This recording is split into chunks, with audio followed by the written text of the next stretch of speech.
क्या नाम रखा जाए इसका, चलो इसको पानी लिखो। अब जो नाम रखा पानी, सबको पढ़ा दिया, अपने बच्चों को, अपनी सारी कम्युनिटी वालों को। अब सब बोलने लग गए पानी पानी पानी। देखो पूरे देश में पानी, कहीं भी जाके बोल दो, पढ़ा दिया। क्या चीन में जाके बोलना पानी, चीन में जाके कहना मुझे पानी दे दो, सारा जीवन बीत जाएगा तुम्हारा, पानी मिलने का नहीं वहां पे। तुम्हें कोई और हिसाब किताब लगाना पड़ेगा, कोई और आइडिया लगाना पड़ेगा, फिर तुम गूंगे बन जाओ, सबसे बढ़िया है। गूंगा पानी कैसे मांगता है, गूंगे बन जाओगे, पूरी दुनिया में मिल जाएगा।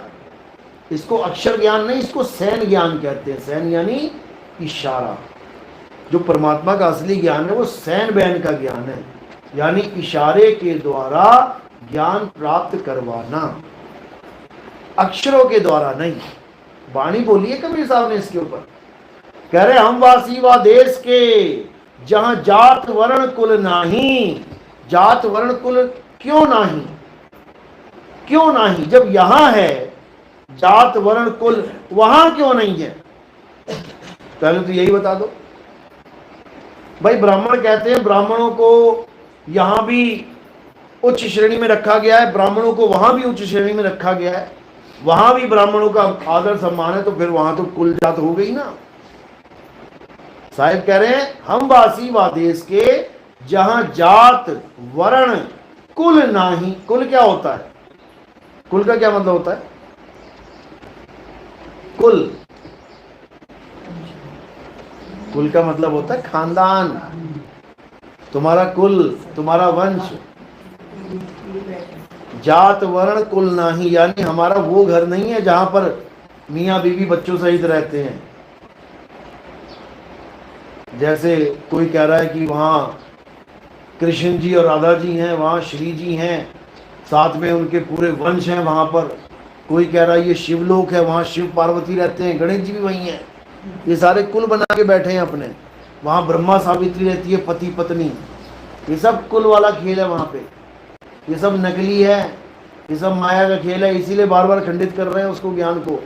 लास्ट में पूरा बता भी रहे हैं कि वहां ऐसे कर नैनो दीदार महल में प्यारा है, पढ़ोगे उसमें पूरा ज्ञान यही समझाया है कि शिव लोक है, ब्रह्म लोक है, ये लोक है, वो लोक है। और लास्ट में जाके क्या कह दिया, ये सब नकली है, सारा खेल खत्म कर दिया।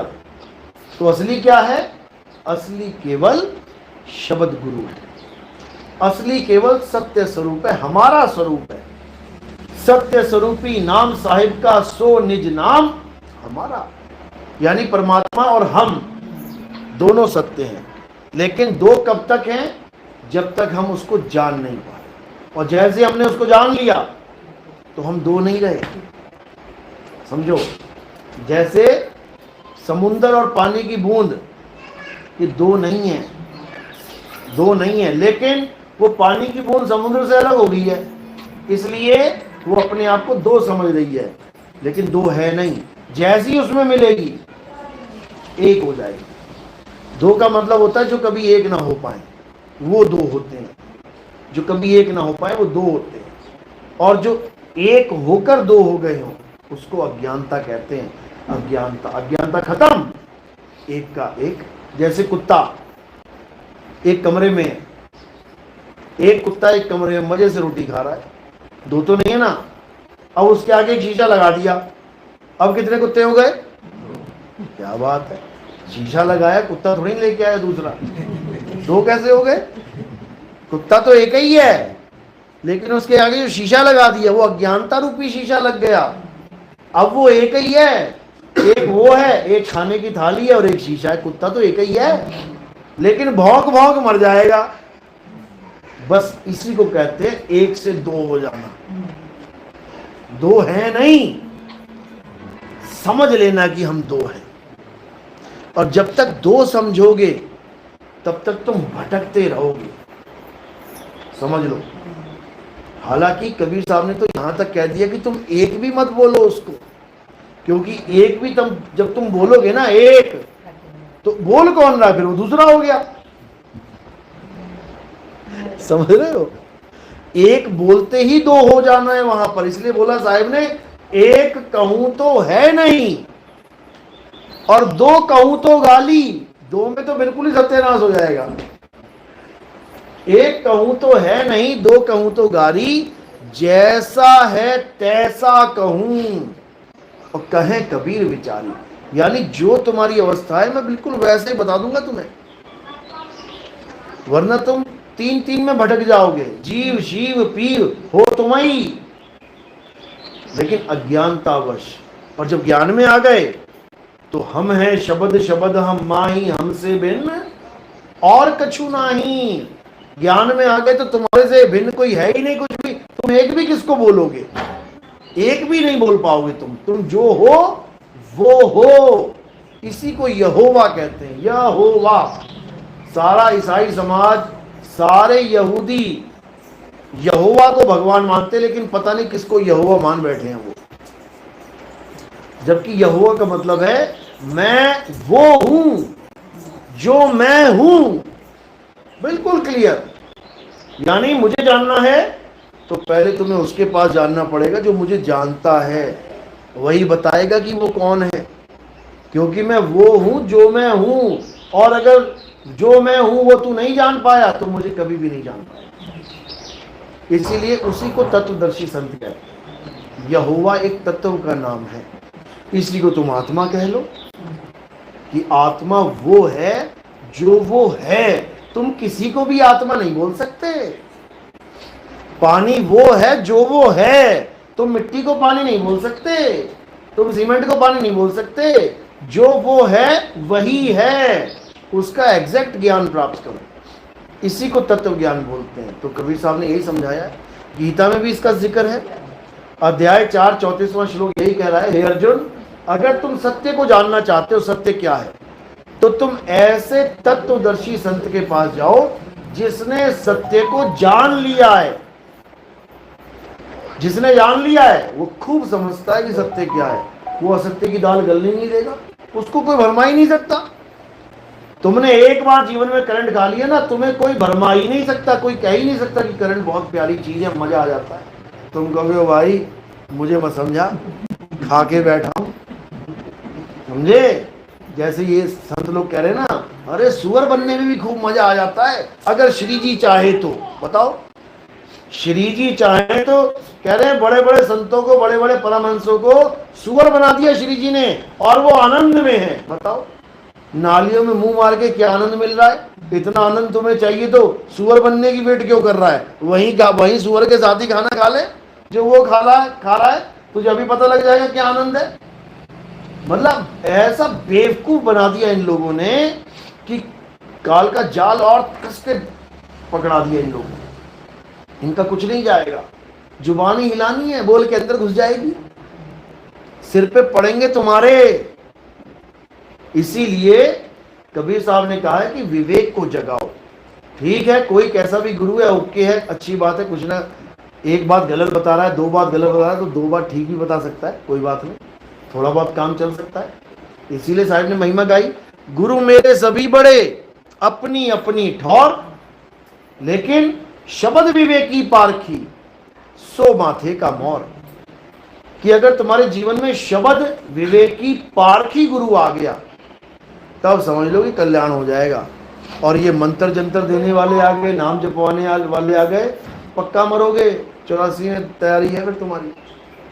तो शब्द विवेकी पारखी का मतलब क्या होता है? जो परमात्मा के शब्द का विवेक के द्वारा परख करवा दे, उसको कहते हैं शब्द विवेकी पारखी। और उसको कहते हैं सो गुरु सिर का मोर।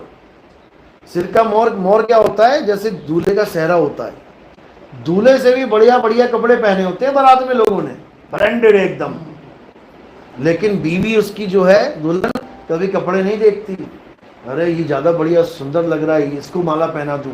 किसको वरमाला पहनाएगी? जो उसका पति है, जो सेहरा पहन के आया है। भले उसने कभी पति को ना देखा हो, पहले शादियां ऐसी होती थी, लड़का लड़की को नहीं देखता था, लड़की लड़के को नहीं देखती थी, फिर भी वो हजारों में से पहचान जाएगी कि माला किसके पहनानी है। समझे हो? देखा उसने नहीं है, लेकिन माला फट से वहीं जाएगी। क्यों? क्योंकि उसके सिर पे मोर लगा हुआ है, सेहरा बना है उसके ऊपर। वो हजारों में से जान सकती है कि ये वाला है मेरा पति, बाकी तो सब ऐसे ही हैं, आलतू फालतू आए हैं बारात।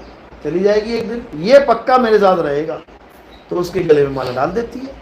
इसी प्रकार गुरुओं का भी यही हाल है। एक गुरु थोड़ी नहीं है, एक ईंट उठाओ तो इतनी चींटियां नहीं मिलेंगी जितने गुरुजी बैठे हुए हैं। ये हाल है इस वक्त।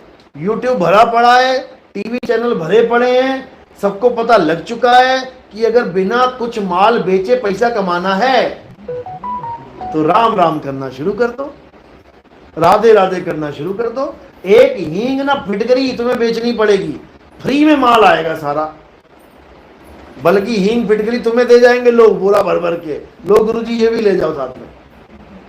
ये एक धंधा बन चुका है, भगवान के नाम का धंधा बन चुका है।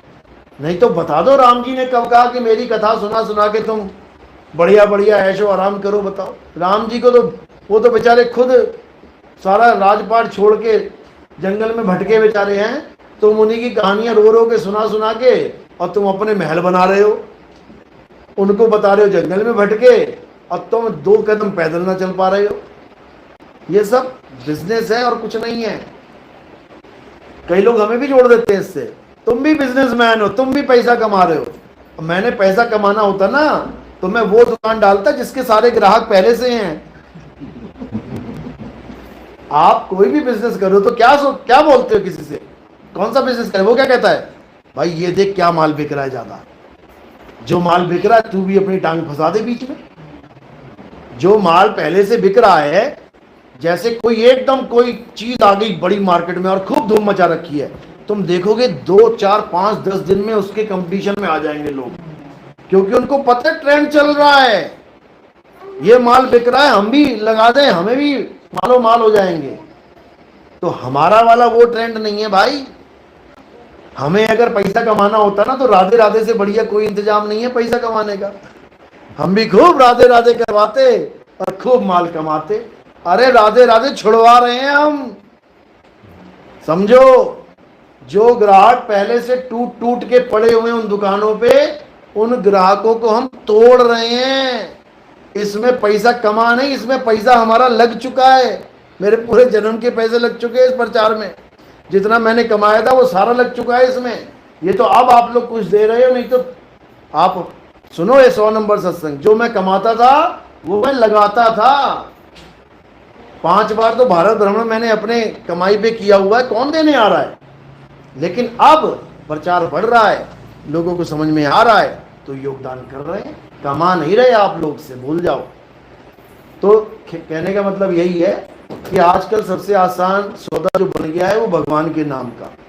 और संत छोड़ो, अब वो लोग भी इस लाइन में आ गए जो बेचारे छोटे छोटे बच्चे जो 5वीं 10वीं में पढ़ रहे हैं, वो बाबा जी बन के बैठ गए हैं। बताओ, अब मजा उनको बाबा जी बोले हम, इतना बुरा हाल हो गया।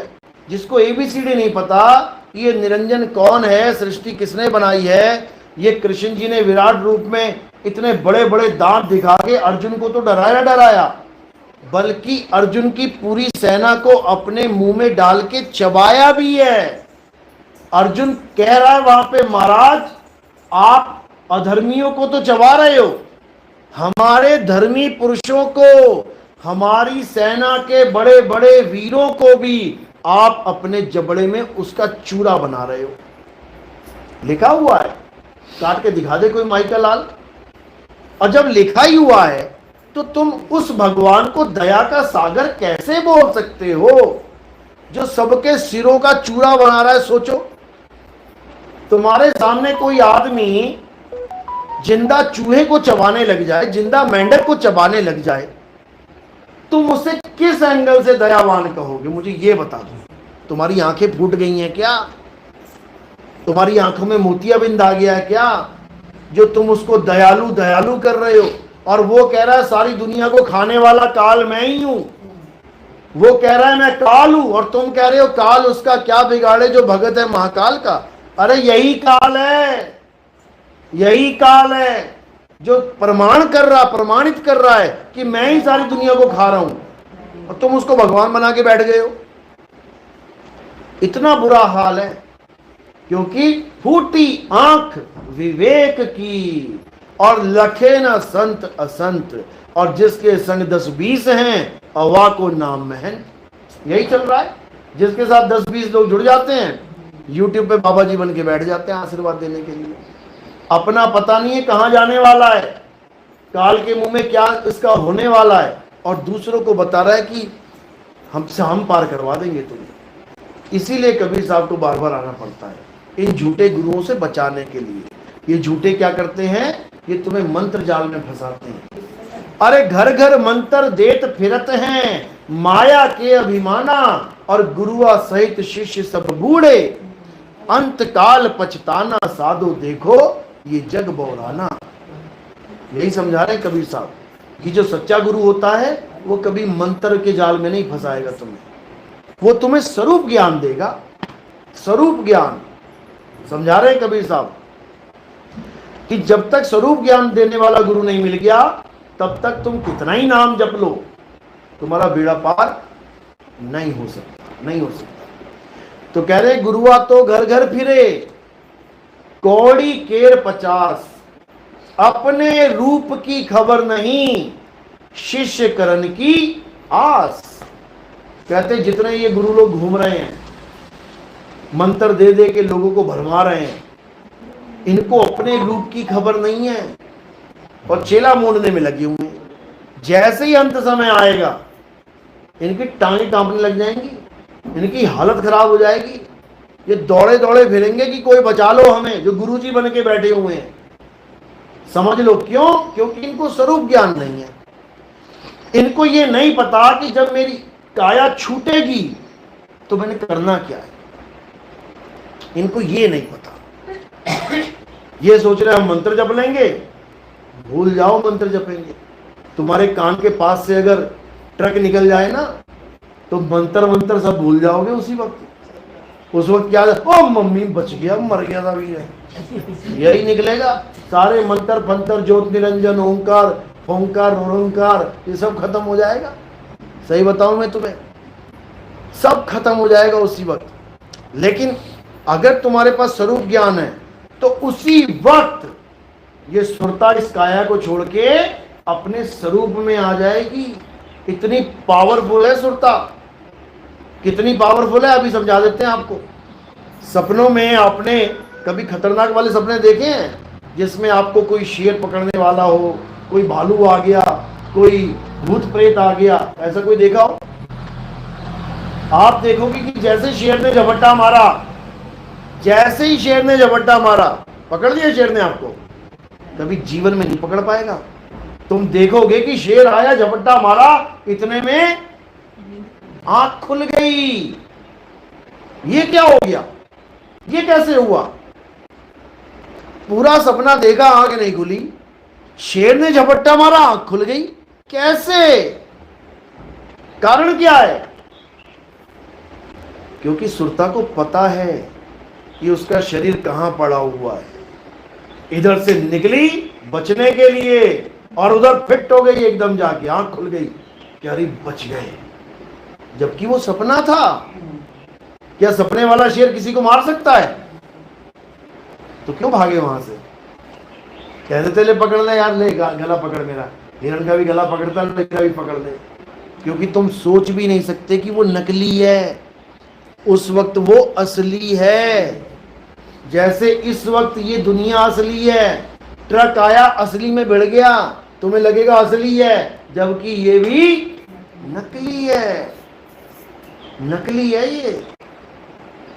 समझ लो, किसी के सर पे तुम जोर से हथौड़ा मारोगे ना और इसकी मृत्यु हो गई, उसको इतना भी दर्द नहीं होगा, इतना भी जिसको कहते हैं दर्द का खेल ही नहीं है। उससे पहले सुरता निकल जाएगी और कहां चली जाएगी पता है?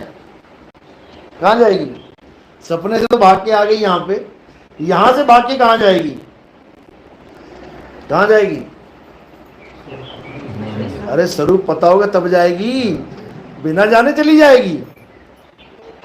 यहां से फिर वहीं चली जाएगी सूक्ष्म शरीर में। जब शरीर छूटता है तो कहां जाती है? कौन पकड़ता है?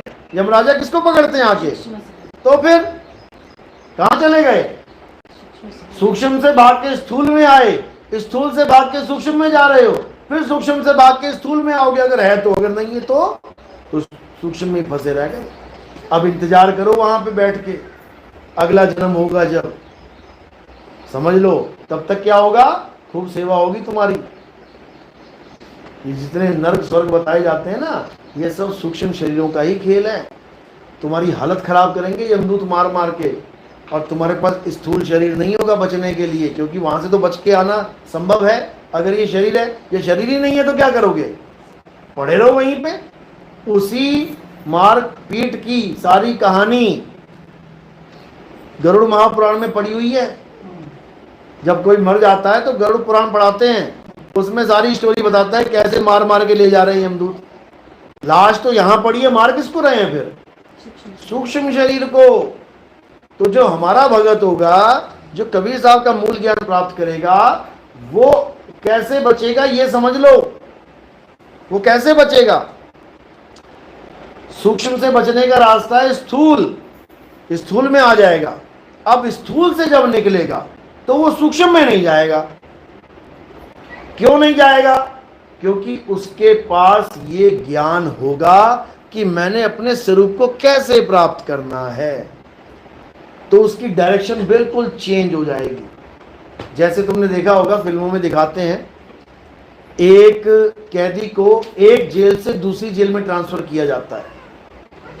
अभी एक जेल को छोड़ के निकले ही होते हैं 10 किलोमीटर, इतने में क्या होता है, एक ऊपर से हेलीकॉप्टर आता है, दुक दुक दुक दुक करता हुआ हेलीकॉप्टर आता है, 2-4 बम इधर उधर फेंकता है, पुलिस वाले आंख वाँख मलते हैं, गाड़ी टेढ़ी हो जाती है। फिर क्या होता है, वो निकलता है और उसको यहीं से ही गायब करके ले जाते हैं। यानी एक जेल से तो निकल गया और दूसरी जेल में पहुंचा नहीं, तो इसका मतलब आजाद हो गया। बस यही खेल है, सूक्ष्म से स्थूल, स्थूल से सूक्ष्म, बस यही जेल है। ये जेल है, ये तुम्हें जेल में जाने का रास्ता बताया जा रहा है। ये राधा स्वामी पंथ, ये धन धन सतगुरु पंथ, ये कोई भी पंथ लगा लो, क्यों किसी का नाम ले, सबका यही हाल है। सब यहां ध्यान लगवा रहे हैं इंगला पिंगला सुषुम्ना में।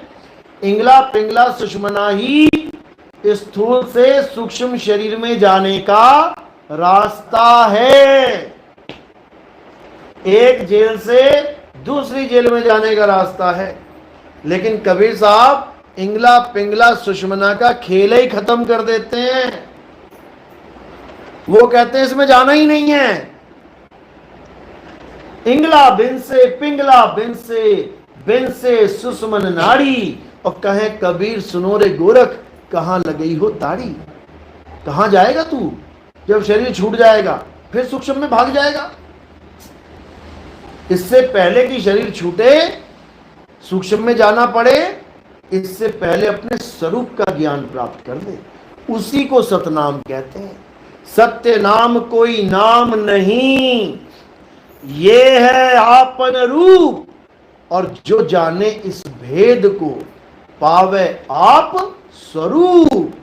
जैसी तुमने अपना स्वरूप धारण कर लिया, अब ना तो कोई तलवार काट पाएगी, ना कोई अग्नि जला पाएगी, ना कोई वायु सुखा पाएगी, ना कोई जल भिगो पाएगा। तो बताओ यमदूत क्या करेगा, अचार डालेगा तुम्हारे पास आके, तुम्हें पकड़ ही ना पाएगा। वो तुम्हें पकड़ ही नहीं सकता वो, क्योंकि वो उसको पकड़ सकता है जिसने देह धारण की है। तुमने ना स्थूल धारण करी और ना ही सूक्ष्म, पकड़ेगा किसको। यही कबीर साहब समझा रहे हैं कि कुत्ते के आगे जो शीशा है, उसमें जो कुत्ता दिखाई दे रहा है वो पकड़ ही नहीं सकता, उसको पकड़ के दिखा दे। टीवी में तुम भूत वाली फिल्म देख रहे हो, वो भूत कितना ही खतरनाक क्यों ना हो, क्या तुम्हारा गला पकड़ सकता है। तुम सारी उम्र खड़ी रहो टीवी के आगे, कभी दिखा देना गला पकड़ देगा, डराएगा पूरा, लेकिन कुछ कर नहीं सकता। इसी प्रकार कबीर साहब समझा रहे हैं, जैसे स्वान कांच मंदिर में भरमते भूख मरे हो, और कहें कबीर नलनी के सुगना, तो हे कौन पकड़े हो। तुम्हें कोई पकड़ ही नहीं सकता, लेकिन तुम्हें इस चीज का ज्ञान ही नहीं है, इसलिए तुम किसी ना किसी की आस में बैठ जाते हो। मुझे बाबा जी लेना आएंगे, मुझे फलाना लेना आएगा, मुझे ठिकाना लेना आएगा, और तुम अपने स्वरूप को ना जानकर किसी और की आस में अपना जन्म बर्बाद कर लेते हो। किसी की आस में नहीं रहना है, बिल्कुल नहीं। आशा तज के रहो निराशा, और कहें कबीर फिर देख तमाशा। कहते हैं एक बार ये आशा वाला जाल तोड़ दो, ये आशा खत्म कर दो। गुरु से भी आस नहीं रखनी है कि गुरुजी मुझे बचाएंगे। गुरुजी ने तुम्हें भेद बता दिया है बचने का, अब उस वचन को पकड़ के रखना है तुमने। ये समझ लो, एक डाल दो पंछी बैठे, एक गुरु एक चेला, और गुरु की करनी गुरु भरेगा, चेले की करनी चेला, तू उड़ जा हंस अकेला। ये इन गुरुओं को नहीं समझ में आ रही है वाणियां, ये तुम्हें दुकेला करने में लगे हैं कि बेटा तू तो अपाहिज है, तू बैसाखियों पे ही चल सकता है, मेरे बिना तू कुछ नहीं कर सकता, मैं बैसाखी हूं और तू लंगड़ा है। कबीर साहब ये बैसाखियां तोड़ देते हैं, किसी बैसाखी का सहारा मत लेना। तू उड़ जा हंस, उड़ने की बात कर, चलने की बात मत कर। इसी को विहंगम चाल कहते हैं। शब्द विहंगम चाल हमारी, और कहें कबीर सतगुरदई तारी। खुले कपाट शब्द झनकारी, बिल्कुल सिंपल। दरवाजा खुलेगा, शब्द झनकारी यानी शब्द रूप गुरु आएगा, तुम उसमें समा जाओगे। सूरज समाए शब्द में, और वाको काल ना खाए। ये जाप मरे अजपा मरे, ये अनहद भी मर जाए। जो 5 धुन आप कह रहे हो, इसको अनहद नाद कहते हैं। कबीर साहब कहते हैं ये भी मर जाएगी। बताओ, अनहद नादी मर गई। जो तुम इतने सालों से कानों में उंगलियां डाल डाल के अनहद नाद सुन रहे हो, अगर वो भी मर जाए तो तुम परमात्मा किसे बोलोगे? फिर बचा क्या तुम्हारी लाइफ में? समझो बात को। अनहद बाजा जम का थाना, जैसे पुलिस वालों का थाना होता है ना, ऐसी जमराजा का भी एक थाना है। वहीं बैठाता है, हाँ तू भी आ, चले तू भी आ जा, वहीं क्लास लगाता है। तो अनहद बाजा एक ऐसी क्लास लगाता है, वहां पे सबको इसमें भरमा देता है, सब उसी शब्द को पकड़ के बैठ जाते हैं। जिसको पकड़ के बैठोगे वहीं रह जाओगे। तो अनहद बाजा जमका थाना, पांचों तत्व करे घमसाना। ये 5 शब्द 5 आवाज किसकी हैं? इन्हीं 5 तत्वों की। इसको कैसे सुनाया जाता है? इसको कानों में उंगलियां डाल के सुना जाता है। 1-1 घंटा, 2-2 घंटे, 3-3 घंटे, योगी 6-6 घंटे कानों में उंगलियां डाल के बैठते थे। और कबीर साहब क्या कहते? थक गए, अरे आंख ना मूंदो, कान न रूंदो, और तनिक कष्ट मत धारो, खुले नयन पहचानो हंस हंस, सुंदर रूप निहारो। कबीर साहब कह रहे हैं आंख बंद करने की जरूरत नहीं है, कान बंद करने की जरूरत नहीं है। ये कोई रूहानी मंडलों का खेल नहीं है। मुझे काला प्रकाश दिख गया, फिर मुझे नीला प्रकाश दिख गया, मुझे सफेद, ये सब बकवास है, माया जाल है, छोड़ दो इसको। असली चीज क्या है? तुम्हारा स्वरूप ज्ञान। अरे सत्य स्वरूपी नाम साहिब का, सो निज नाम हमारा। हमें अपने स्वरूप का ज्ञान चाहिए, हमें दूसरों के स्वरूप का ज्ञान नहीं चाहिए। इसी माया जाल में तुम जाओगे, पहले सारे लोग दिखेंगे तुम्हें, फिर सतपुरुष दिखेगा, अगम पुरुष दिखेगा, अलग पुरुष दिखेगा, अनामी पुरुष, 4-5 पुरुष तो तुम ही देख लोगे। बताओ, यहाँ एक परमात्मा नहीं मिल रहा, 4-5 तुम बना के बैठ गए। तो इन सब चीजों से परे अपने स्वरूप का बोध करना। हमारा स्वरूप क्या है? हमारा स्वरूप है शब्द। हमारा शब्द स्वरूप है। अब शब्द का मतलब ये नहीं हिंदी पंजाबी के शब्द। शब्द का मतलब है एक आवाज, शब्द झनकार।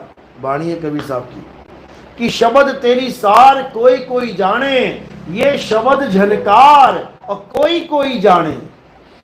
कोई बिरला होता है जिसे ये शब्द झनकार का ज्ञान हो जाता है। गरीबदास जी कहते हैं कोई है रे परलय पार का, जो भेद कहे झनकार का। कहते किस्मत है तुम्हारी बहुत बड़ी, अगर कोई शब्द झनकारी भेद तुम्हें मिल जाए, वो भेदी गुरु मिल जाए, तो तुम्हारा बेड़ा पार हो जाएगा।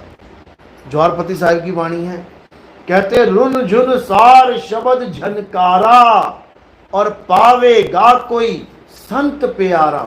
कहते जिस पे मालिक की दया हो उसको ये ज्ञान मिलेगा, और वही तुम्हें तुम्हारा स्वरूप बता सकता है, नहीं तो जन्मों जन्म बीत जाएंगे गुरु धारण करते करते। इसलिए कबीर साहब ने शब्द की महिमा गाई है, गुरु की महिमा नहीं गाई है, देही गुरु की नहीं गाई है। कि तुम कहो कि मैंने एक गुरु धारण कर लिया, अब मैं और कोई गुरु धारण नहीं करूंगा, मर जाऊंगा, नरक में चला जाऊंगा, लेकिन गुरु धारण नहीं करूंगा, तो तुम सबसे बड़े दोषी हो जाओगे अपने ही देह के। कबीर साहब ने बोला ना, जब लग मिले नहीं शब्द वो साचा, तब लग गुरु करो 10 पांचा। गुरु जितने मर्जी करो, जब तक सार शब्द का गुरु नहीं मिल गया तब तक करते रहो। परमात्मा खुश होगा तुमसे कि तुम एक क्लास से और आगे बढ़े, एक क्लास और आगे बढ़े। बच्चा जब पहली क्लास छोड़ के दूसरी में आता है, दूसरी की छोड़ के तीसरी में आता है, तीसरी पास करके चौथी में आता है, इतने गुरु बदलता जा रहा है, तो माँ बाप खुश होते हैं कि दुखी होते हैं? खुश होते हैं, क्योंकि गुरु शब्द है, देह नहीं है। गुरुओं से शब्द ग्रहण कर रहा है वो बच्चा, सारे शब्द कहाँ जा रहे हैं? उसकी बुद्धि में जा रहे हैं। तो माँ बाप खुश हो रहे हैं, क्या बात है, जो टीचर ने पढ़ाया इसको याद है, जो पढ़ाया याद है। टीचर हॉल में ये नहीं पूछेगा, एग्जामिनेशन हॉल, कि तेरा गुरु कौन है। 10 सवाल आया, तुम लिखो मेरा गुरु पंडित दीनानाथ उपाध्याय है, कोई नंबर नहीं मिलेगा तुम्हें। समझे? जो सवाल पूछा जा रहा है उसका जवाब देना है, गुरु नहीं बताना है मेरा गुरु कौन है। अगर गुरु का नाम लिख के आ गए तुम हर सवाल के आगे, तो तुम्हारा खेल खत्म हो जाएगा। वो कौन सा गुरु है जिसको हमने हमेशा याद रखना है? शब्द गुरु है। नानक साहब समझा रहे हैं, शब्द गुरु सुरत धुन चेला, बस इतनी सी बात है। अब ये दूसरा गुरु कौन है जो तुम्हें मिल रहा है रास्ते में? ये कौन है? ये बिचौला है, शादी कराने वाला है। ये लड़की को लड़का दिखाया, लड़के को लड़की दिखाई, चट मंगनी पट ब्याह करवाया और निकल गया बीच में से, बस। लेकिन यहाँ क्या दिक्कत है? यहाँ जो शादी कराने आता है उसी को दूल्हा बना देते हैं। कहते हैं मैंने इसके हाथों से सिंदूर डाल लिया भैया, अब ये मेरा पति है, अब मैं इस पति को नहीं बदल सकती। अगर ये पति है तो परमात्मा क्या है? यहां गुरुओं को पति बना के बैठे हुए हैं। बताओ, गुरुओं को पति नहीं बनाना है, पति परमेश्वर ऑलरेडी है, तुम पति से दूर हो गई हो, उस पति तक पहुंचना है। कोई भी बिचौला आ जाए, कोई यान मिलावे मेरा प्रीतम प्यारा, कोई यान, कोई मतलब कोई भी का मतलब ये थोड़ी किसी को भी पकड़ ले तू मिला ले यार, कि कोई भी, कोई मतलब जो कोई है रे परले पार का, जो परले पार का ज्ञान जानता है, केवल वो ही। कोई का मतलब कोई भी नहीं, कोई के भी 2 मतलब हो गए ना। एक कहते कोई भी लिया, एक कहता कोई जानता है केवल, यानी बिरला कोई। ये ज्ञान कोई लेके बैठा है, हर कोई नहीं। तो इसी प्रकार जो शब्द झनकार का ज्ञान है, ये केवल वही जान सकते हैं जिस पर मालिक की कृपा हो जाती है। कह रहे हैं ना।